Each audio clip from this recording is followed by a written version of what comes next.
지난주에 우리는 하나님께서 요나에게 니느웨로 가라고 명령하셨는데 그것을 거부하는 요나를 보았습니다. 그래서 정반대 방향 다시스로 가기 위해서 욥바에서 배를 탔다. 여기까지 우리가 나눴죠. 그 요나를 생각하면서 저는 한편으로 너무 잘 이해가 됩니다. 그래서 요나를 쉽게 정죄하거나 비난하고 싶지 않아요.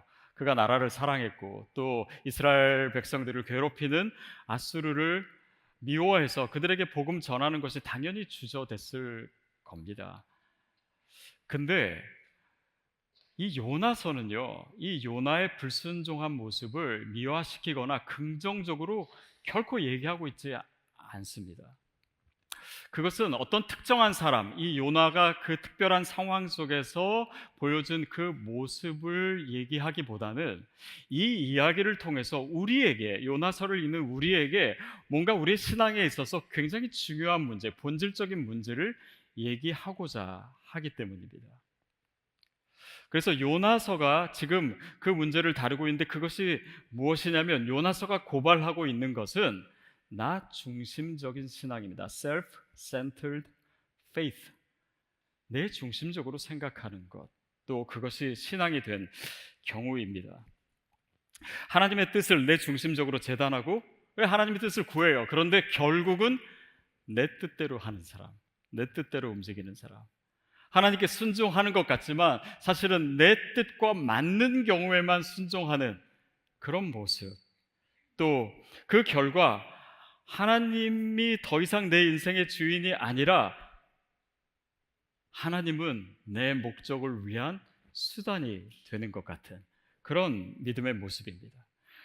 그렇게 되면은 내 감정과 내 이해의 테두리 안에서만 하나님을 받아들여요. 마치 자판기의 버튼을 누르고 그래서 내가 원하는 것이 나와야 돼. 근데 그것이 나오지 않으면 이 기계가 이상이 있다, 고장이 났다라고 생각하는 신앙과도 같습니다.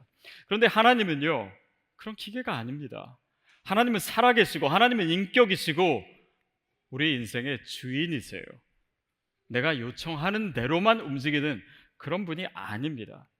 그래서 자기 중심적인 신앙은요, 단지 그냥 내 유익을 위하고 내 이익을 위한 그런 이기심의 발로가 아닙니다. 내 생각, 내 이념, 또 내 신학적인 확신, 내 이데올로기 이런 것들을 하나님께 들고 나와서 하나님을 제안하려고 하는 것입니다. 그러는 가운데 하나님의 뜻은 왜곡될 수 있습니다. 신앙은 더 이상 하나님께 순종하는 거룩한 여정이 아니고 내 자아와 내 욕심과 내 가치관을 강화시키는 것, 그런 것이 신앙이 될 수가 있습니다. 오늘 본문 4절 말씀을 읽으면서 이 부분을 조금 더 깊게 살펴보겠습니다. 우리 4절 시작. 여호와께서 큰 바람을 바다 위에 내리심에 가운데서 큰 폭풍이 일어나 배가 거의 깨지게 된지라. 자, 그 바다 위에 요나가 배를 탔는데 그 바다 위에 폭풍을 일으키십니다. 다시 말하면 폭풍은, 우리 삶에 있는 고난은 바로 이 문제를 다루는 것입니다. 즉 하나님께서는 요나의 자기 중심적인 신앙을 깨뜨리시기 위해서 폭풍을 사용하시는 거예요. 결국 우리에게 말씀하시는 것입니다. 이런 자기 중심적 신앙이 요나서에는 어떤 민족적인 배타성으로 나타나지만 우리의 신앙 가운데 그런 모습들이 사실은 너무나 많고 우리의 믿음이 잠식되어 있습니다. 여러분, 물론 모든 폭풍은요 우리 죄의 결과는 아닙니다. 성경은 모든 우리의 고난이 우리가 뭔가를 잘못했기 때문에 일어난 것이다 라고 얘기하지 않습니다. 오히려 그 반대로 얘기하는 경우가 많습니다. 또 크리스찬의 삶에도 또 우리가 특별한 죄를 저지르지 않아도 우리 삶의 어려움이 물론 생길 수 있습니다. 그러나 이 4절의 말씀은요, 이 폭풍이 요나를 향한 하나님의 개입임은 분명하다라고 얘기하는 것 같습니다. 그리고 그렇게 개입하시는 이유는 자명해요. 왜냐하면 요나의 신앙이 그런 자기중심적 신앙의 잠에 깊이 잠들어 있기 때문에 요나를 흔들어서 깨우시기 위해서 이 폭풍을 사용하시는 것이기 때문이에요. 왜냐하면 그의 신앙이 지금 가리키는 바가, 그가 가는 이 방향에 신앙의 함정이 너무나 위험하기 때문에 하나님은 요나를 깨우시는 것입니다. 그래서 하나님은요, 폭풍 가운데요, 우리의 믿음을 무너뜨리는 분이 아니십니다. 그 폭풍을 통해서 우리의 믿음을 새롭게 일으키시는 분이시에요. 그래서 헨리 나우언이 그의 책 상처 입은 치유자에서 고통은 우리를 무너뜨리는 것이 아니라 하나님이 우리를 다시 세우시는 장소이다. 그러니까 하나님께서 우리의 믿음을 새롭게 하시기 위해서, 더 온전하게 세우시기 위해서, 강하게 하시기 위해서 우리의 잘못된 믿음을 해체시키고자 하는 거예요. 그래서 그 잘못된 믿음, 그 자기중심적인 믿음이 여러 가지 얼굴로 나타납니다. 먼저는 성공주의적 신앙이에요. 유진 피터슨이라고 하는 영성학자가 요나서 강해를 썼습니다. 근데 그것이 한글로 번역되면서 제목을 뭐라고 만들었냐면 성공주의 목회자. 그러니까 목회자도 하나님의 뜻으로 또 부르심을 받은 사람이 어떻게 하나님의 뜻을 왜곡하고 자기의 성공을 위해서 살 수 있는지 이 요나의 이야기를 통해서 얘기하고 있어요. 우리가 지난주에도 살폈듯이 요나가 여로보암 왕 2세의 어떤 그런 정복 정책을 지지하는 사람이었습니다. 어떻게 보면 그 왕조에서는 요나를 좋게 여겼을 수 있습니다. 그래서 예언자로 활동하는 데 있어서 이스라엘 백성들의 아니면 그런 왕의 지지를 받을 수 있어요. 그런데 그가 이스라엘을 위협하고 괴롭히는 니느웨에 가서 복음을 전한다, 말씀을 전한다, 이것이 이스라엘 사람들이 환영할 리가 없었습니다. 그의 성공과는 정반대의 일이었어요. 그러니까 요나로서는 이것이 싫었을 수 있습니다. 또 더욱이 민족적인 그런 생각, 자기의 의, 이런 것들이 반영되어서 그의 불순종의 모습을 낳았을 수도 있습니다. 여러분, 신앙도요, 자칫하면 우리의 성공을 위한 도구가 될 수 있습니다. 그렇게 되면 기도는 더 나은 성과를 위한 하나의 전략이 되고, 감사는 내가 원하는 대로 이루어졌을 때만 내가 감사하는 것이 될 수 있습니다. 신앙의 동력이 하나님이 아니라, 하나님의 뜻이 아니라 내 욕심, 내 탐욕, 내가 바라는 것, 그것이 내 신앙을 이끌어가는 동력이 될 수도 있습니다. 그렇게 되면 신앙이 자라질 않아요. 순종 같지만 순종이 아닌 것입니다. 내 마음대로 되지 않거나 기도의 응답이 없으면 오히려 하나님께 저항하고 하나님으로부터 멀어질 수도 있습니다. 그러니까 신앙생활을 하는데, 열심히 하는데, 내가 말씀을 읽고 말씀을 묵상하고 심지어는 이 말씀대로 살아간다고 하면서도 그 성공주의적 그런 신앙이 내 신앙의 틀을 정해지고 또 그것을 쉐이핑하는 이상 신앙생활을 해도 하나님으로부터 멀어질 수 있습니다. 어쩌면 우리의 믿음이 자라지 않는 것이, 내가 변화되지 않는 것이 바로 이 부분에 걸려 있을 수 있어요. 신앙의 목적은요, 성공이 아닙니다.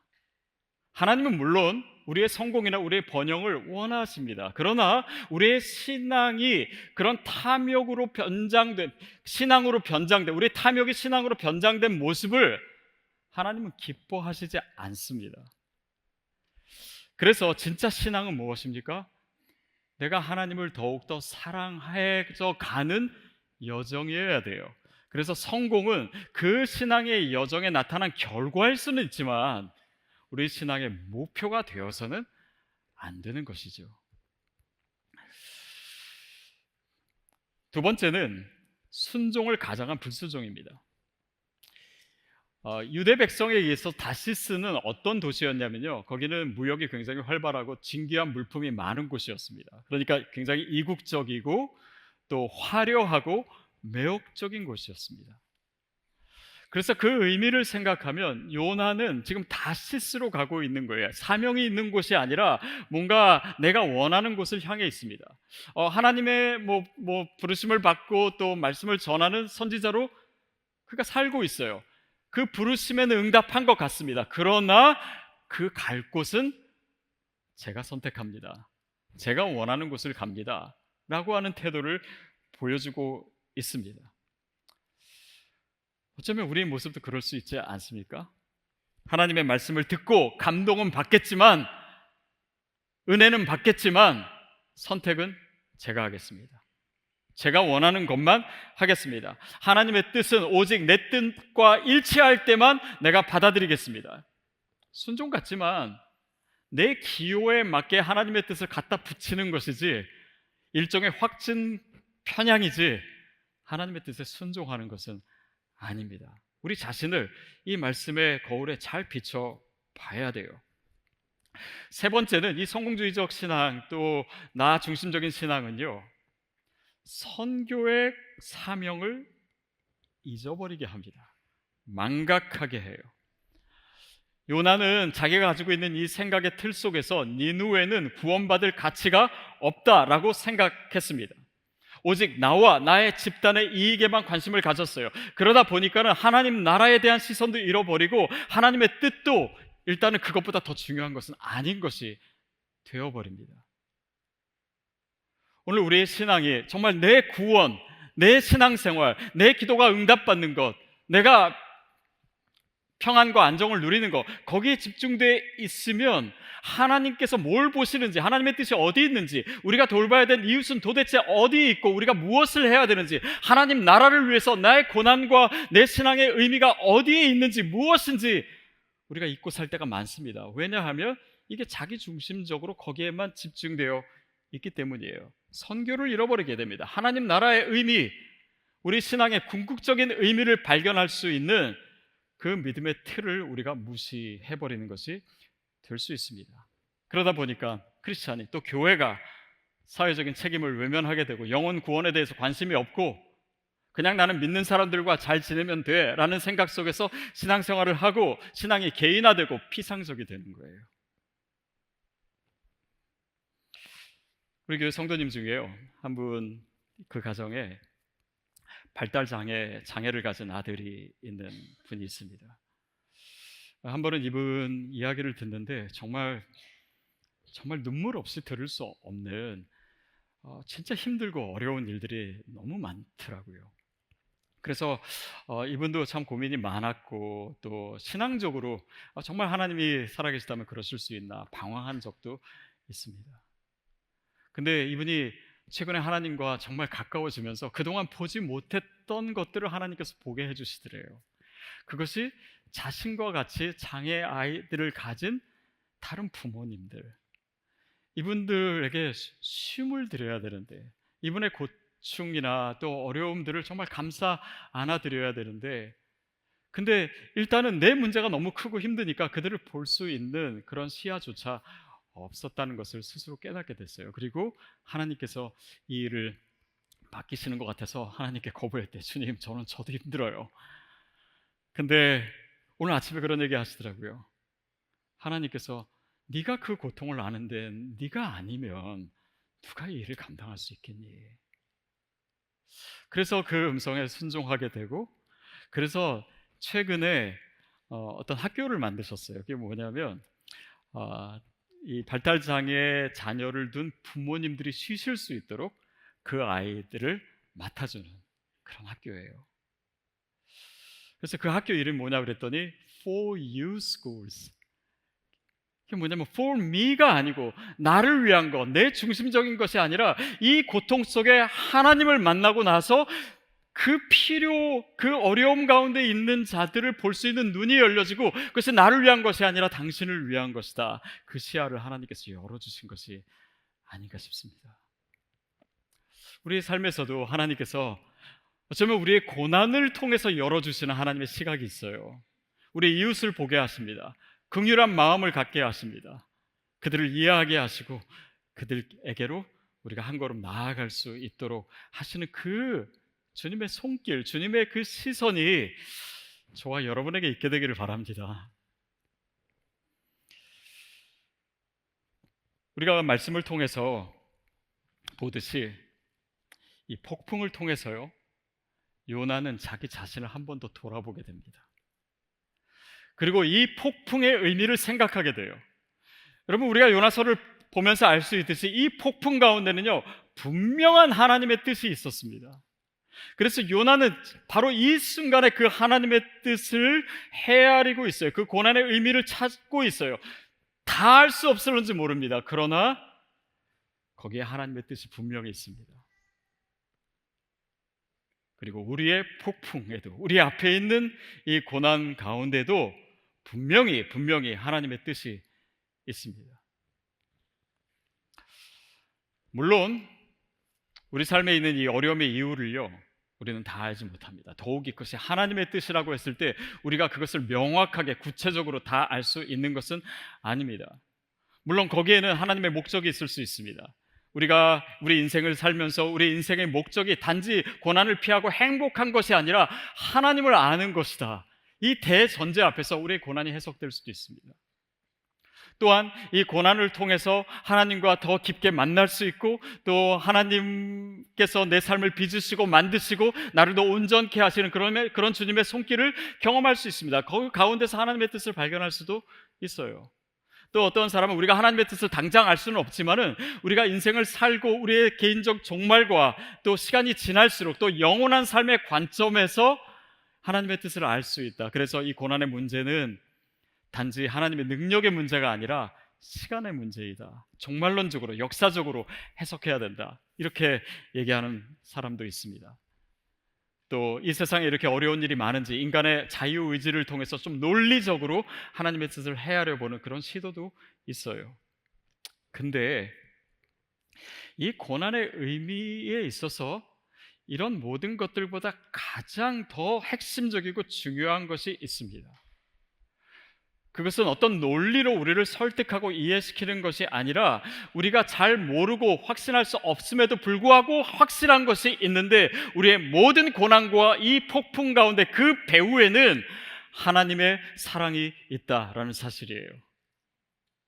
왜냐하면 하나님이 사랑이시기 때문에, 하나님 나를 사랑하시기 때문에, 그 하나님이 내 삶을 인도하신다라고 하는 그 믿음 가운데서만 알 수 있는, 깨달을 수 있는 하나님의 사랑이 있습니다. 그것이 우리가 반드시 이 폭풍 가운데 발견해야 될 것이에요. 우리가 폭풍의 의미를 다 알 수 없을지라도, 이미 돌이킬 수 없는 일들이 이미 내 삶에 있을지라도, 지금 여전히 내 삶에 고통과 폭풍이 있을지라도 하나님의 사랑이 이 모든 상황 뒤에 있다라고 하는 것은 의심할 여지가 없는 것입니다. 그것을 사도 바울은 이렇게 설명하고 있어요. 로마서 8장 35절 그리고 37절입니다. 같이 읽겠습니다. 누가 우리를 그리스도의 사랑에서 끊으리요? 환난이나 공고나 박해나 기근이나 적신이나 위험이냐 칼이랴. 그러나 이 모든 일에 우리를 사랑하는 이로 말미암아 우리가 넉넉히 이기느니라. 환난이 오고 박해가 오고 고난이 오고 어떤 어려움이 있어도 하나님의 사랑에서 우리를 끊을 수 없다라고 하는 것은 무엇입니까? 거기에 분명히 하나님의 사랑이 있고, 거기에 분명히 하나님의 사랑에 기초한 주님의 뜻이 있고, 우리가 그 하나님의 사랑을 알 때 이 모든 역경을 이길 수 있다, 우리가 넉넉히 이길 수 있다라는 사도 바울의 선포입니다. 그리고 그것이 저와 여러분의 고백이 되기를 바라요. 그리고 그 확신을 사도 바울은 이어서 이렇게 표현하고 있습니다. 38절, 39절 함께 읽겠습니다. 내가 확신하노니 사망이나 생명이나 천사들이나 권세자들이나 현재일이나 장래일이나 능력이나 높음이나 깊음이나 다른 어떤 피조물이라도 우리를 우리 주 그리스도 예수 안에 있는 하나님의 사랑에서 끊을 수 없느니라. 그것이 사망이든 생명이든 천사이든 권세자들은 그 어떤 것도 우리를 위한 하나님의 사랑, 그리스도 안에 그 복음 가운데 나타난 하나님의 사랑에서 끊을 수 없느니라. 그 하나님의 사랑이 우리를 붙들고 있다, 그 확신으로 우리가 이것을 대면할 때 발견하는 그 분명한 사랑을 저와 여러분이 볼 수 있기를, 만질 수 있기를, 경험할 수 있게 되기를 축복합니다. 그 어떤 상황에도 하나님의 사랑을 흔들리지 않아요. 그 폭풍 가운데 하나님의 사랑이 있기 때문입니다. 때로는 힘들고 어려울 때 내 주변에 있는 사람을 통해서 하나님의 사랑을 느끼게 해주세요. 나를 위로하고 나를 격려하고 나를 도와주는 사람을 통해서 하나님의 사랑이 있다는 것을 느끼게 됩니다. 그리고 정말 많은 사람들이 고난 가운데 하나님의 음성을 듣고 하나님의 뜻을 깨닫고 하나님을 만나게 돼요. 하나님이 우리를 사랑하시지 않는다면 그 고난 가운데 우리를 주시겠습니까? 우리를 사랑하시기 때문에 그 고난 가운데 우리를 깨뜨려서라도 그 깨어진 부분에 하나님의 임재가 스며들고 하나님의 사랑이 스며들고 그 은혜가 스며들 수 있도록, 그리고 내 믿음을 새롭게 할 수 있도록 나를 만나주시는 하나님은 나를 사랑하시는 하나님이십니다.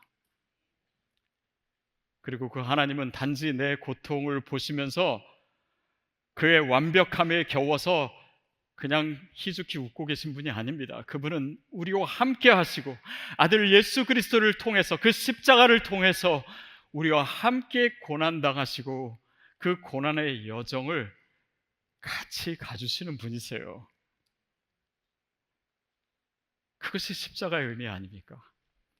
고난의 자리에 이미 계셨기 때문에 우리가 고난 가운데 그분을 만날 수 있고 나와 동행하고 계심을 나로 하여금 경험하게 하십니다. 이것이 복음 가운데 나타난 하나님의 사랑이고, 그 복음을 깨달을 때 더 이상 나의 시선이 나에게만 머무는 것이 아니라 나를 사랑하시는 하나님께로 옮겨질 수 있는 것입니다. 이것이 내 중심적인 신앙을 벗어나는 길이에요. 더 이상 나의 필요가 아니라 나를 사랑하시는 그 하나님의 은혜가 보이기 시작하는 것입니다. 상황은 그대로인 것 같지만, 아직 내 기도가 다 응답되지 않았지만 하나님의 은혜가 보이고 내가 감사할 수 있고 내가 주님을 찬양할 수 있게 만듭니다. 더 이상 나의 기도가 나의 필요만 열거하는 것이 아니라 하나님, 이 상황 속에서 내가 주님을 더 의지하게 하옵소서. 내가 주님의 사랑을 발견하게 해 주시옵소서. 하나님의 뜻을 알게 해 주시옵소서. 이 상황 속에서 감사하는 자 되게 해 주시옵소서. 주님께 순종하는 자 되게 해 주십시오. 우리의 기도가 바뀌게 되는 것입니다. 그것이 복음이 우리 안에서 일으키고 있는 변화입니다. 여전히 우리는 하나님의 뜻을 다 알 수 없습니다. 그러나 하나님은 그 상황 속에서 우리에게 더 좋은 것을 알려주기를 원하십니다. 우리가 하나님의 뜻을 다 알 수 없는 이유는요, 이 하나님이 하시는 일들, 또 이 세상을 이끄시는 하나님의 방법을요, 우리의 부족한 이성과 생각과 경험으로 다 헤아릴 수가 없습니다. 설명해 주셔도요, 우리가 다 이해할 수 없을 거예요. 우리는 고작 몇십 년을 사는데 정말 이 인류의 역사를, 인류뿐만 아니라 우주의 역사를 이끄시는 그 하나님을 보면서 이거는 왜 이렇게 하십니까? 저렇게 하십니까? 우리가 과연 판단하고 이해할 수 있을까요? 그런데 더 중요한 것은 우리가 우리의 고난의 이유를 아는 것보다 더 중요한 선물을 하나님께서 우리에게 주시기 원하시기 때문에, 그것이 무엇이냐면 하나님을 향한 신뢰입니다. 주님을 향한 신뢰예요. 그것은 내가 고난의 이유를 아는 것보다 더 심오하고 더 중요한 것입니다. 결국은 좋은 일이 있을 거야 라고 생각하는 것보다 더 깊은 믿음입니다. 내 시선을 하나님께 돌리는 것이고, 이 신뢰는 내 삶에 어떤 일이 언제 일어날 것인가가 아니라 누가 내 인생을 붙들고 있는가, 내 인생을 붙들고 계신 분이 누구신가, 그분께로 내 시선을 맞추는 거예요. 나에게서 그분께로 이 거룩한 이동이 이루어지는 것입니다. 저와 여러분의 그 시선이 그렇게 바뀌게 되기를 축복합니다. 자기 신앙의 본질이 무엇입니까? 나를 중심으로 생각하는 거예요. 내가 내 인생의 주인이라고 생각하는 것입니다. 그러니까 거기에는 하나님을 향한 신뢰가 들어갈 자리가 없어요. 그러나 신뢰는 내 삶의 주인이 주님이시기 때문에 지금 내가 다 알 수 없어도, 지금 내가 다 볼 수 없어도, 지금 내가 다 이해할 수 없어도 주님을 향한 믿음을 우리에게 주는 것입니다. 그것이 신뢰예요. 내 시선을 돌리는 것입니다. 내가 다 이해해서가 아니라 하나님이 사랑하시는 것이 너무나 확실하기 때문에 그분께 순종하는 것입니다. 그분의 말씀에 순종하는 것이고, 이 상황에 순종할 수 있고 대면할 수 있는 힘은 바로 그런 믿음에서 오는 것입니다. 오늘 본문의 요나는요, 아직 이 폭풍 속에서 작용하는 하나님의 사랑을 다 이해하는 것 같지는 않습니다. 그러나 우리는 알고 있습니다. 요나의 이야기를 알고 있으니까 이 폭풍을 통해서 그를 돌이키실 것이며 그를 구원하실 것이며 그를 하나님의 계획에 분명히 사용하시라는 것을 압니다. 그것이 바로 말씀을 읽는 자의 축복이에요. 왜냐하면 오늘 우리의 상황 속에서 하나님께서 우리를 어떻게 인도하실 것을 알기 때문에 하나님께서 이 상황을 통해서 나를 돌이키시고 나를 변화시키시고 나를 꺼내주시고 구원하시고 하나님의 계획 가운데 나를 두실 것을 내가 알기 때문에 오늘 주님을 신뢰할 수 있습니다. 그것이 우리가 말씀을 통해서 얻는 주님을 향한 신뢰입니다.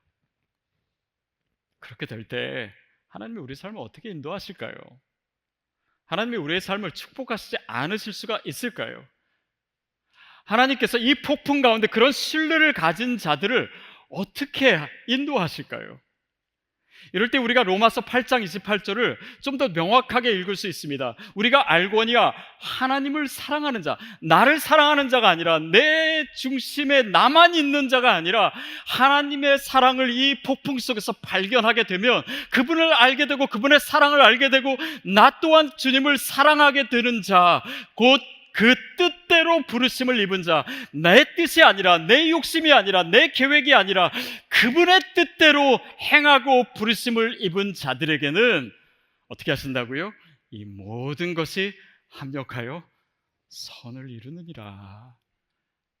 하나님이 주시는 응답은 바로 이 과정을 통해서 얻어지는 것입니다. 내 중심으로 내 생각의 틀로 하나님을 판단하고 또 내 뜻대로 행하는 가운데 발견될 수 없는 진리입니다. 오늘 우리는 요나의 자기중심적인 신앙이 가져온 폭풍을 보았습니다. 그것은 단지 심판이 아니라 하나님의 사랑의 개입이었습니다. 오늘 우리 삶에는 이 폭풍의 의미는 무엇입니까? 물론 우리가 폭풍을 다 피할 수 없습니다. 폭풍이 나의 불순종 때문이든 아니면 이유를 알 수 없는 어려움이든 하나님 그 폭풍 가운데 우리를 사랑으로 붙드시고 그의 선한 계획을 결코 포기하지 않으십니다. 사랑하는 여러분, 지금의 상황 가운데 주님을 신뢰하십시오. 더 이상 내 관심 또 내 문제 거기에만 집중하지 마시고 하나님의 사랑에 집중하십시오. 그리고 이렇게 질문하십시오. 하나님, 이 폭풍 가운데 내가 무엇을 할 수 있습니까? 내가 어떻게 주님의 말씀에 순종할 수 있겠습니까?